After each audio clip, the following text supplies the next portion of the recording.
നാരായണേട്ടൻ പാറുവിനെ വിളിക്കാൻ വന്നതായിരിക്കും. ആരുടെയും കണ്ണിപ്പെടാതെ ഒന്ന് കണ്ടിട്ട് പോകാന്ന് വിചാരിച്ചാ സമ്മതിക്കൂല.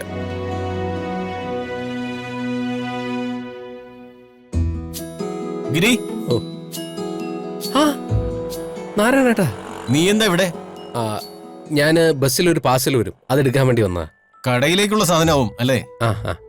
നാരായണേട്ടൻ പാറുവിനെ വിളിക്കാൻ വന്നായിരിക്കും അല്ലേ? പാറു എത്തിയോ? എത്തിയാ പിന്നെ ഞാനിവിടെ നിൽക്കുവോ? ബസ് വരാനുള്ള സമയമായി. എന്നാ പിന്നെ ഞാനും അങ്ങോട്ട്.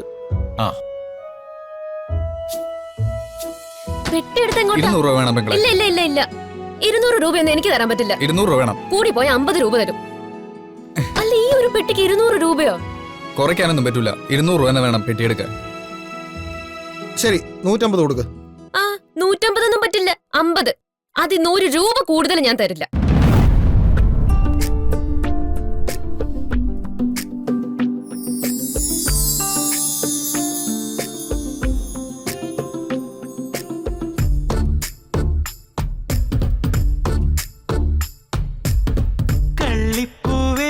നെഞ്ചിൽ കൂടും പാവേ, മിണ്ടാനുള്ളിൽ മോഹം മീട്ടും കനവേ, തിങ്കൾ ചേലായി കണ്ണിൽ മിന്നും മിഴിവേ, നിന്നിൽ ചായും എന്നും ഉയരന്നഴകേ, പുഞ്ചിരി പൊൻപുലരി കൺമിഴി കനവു ചൊഴി, നിൻമൊഴി കുളിരലയിൽ നീളെ ഞാൻ ഒഴുകുകയായി, നീ തെളിയും പകലായെന്നും മനമൊന്നാകെ ഉണരുന്നു, നിന്നിൽ നിറചന്തത്തിൻ വിണ്ണൊത്തിരി കണ്ടു ഞാൻ, നീ പോകും വഴി നീളെ നിഴലായി ഞാൻ, പണ്ടുള്ളൊരു മാഞ്ചോട്ടിൽ കണ്ടൊരു നാൾ തൊട്ടെന്നും എന്നാശയം നിന്നാലേ ഒളി ചിന്നുന്നു.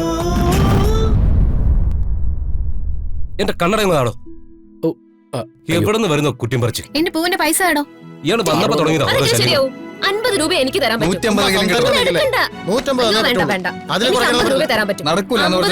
50 രൂപ. ചേച്ചി ക്ഷമിക്കണം, അബദ്ധം പറ്റിപ്പോയതാ. ഞാൻ നിങ്ങളെ ഒന്നും കണ്ടില്ല. നമുക്ക് എല്ലാത്തിനും പരിഹാരം ഉണ്ടാക്കാം. ആ പാറു,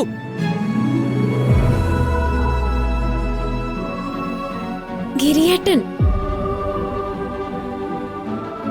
പാറു, എന്താ ഇവിടെ പ്രശ്നം?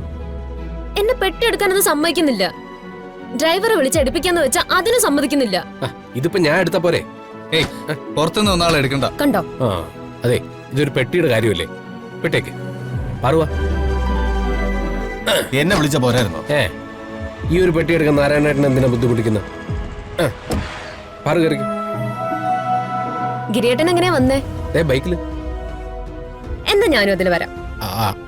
അയ്യോ, അതില് ഞാനതിൽ വന്ന എന്താ കുഴപ്പം? അല്ല, നാട്ടുകാര് കണ്ടാലെന്താ? നാരായണേട്ടാ, ഏട്ടൻ വീട്ടിൽ പോയിക്കോ. ഞാൻ ഗിരിയേട്ടന്റെ കൂടെ ബൈക്കിൽ വരാം. കുഞ്ഞെ, അച്ഛനോട് ഞാൻ പറഞ്ഞോളാം. വാ വാ, നമുക്കിതില് പോവാം. വാ.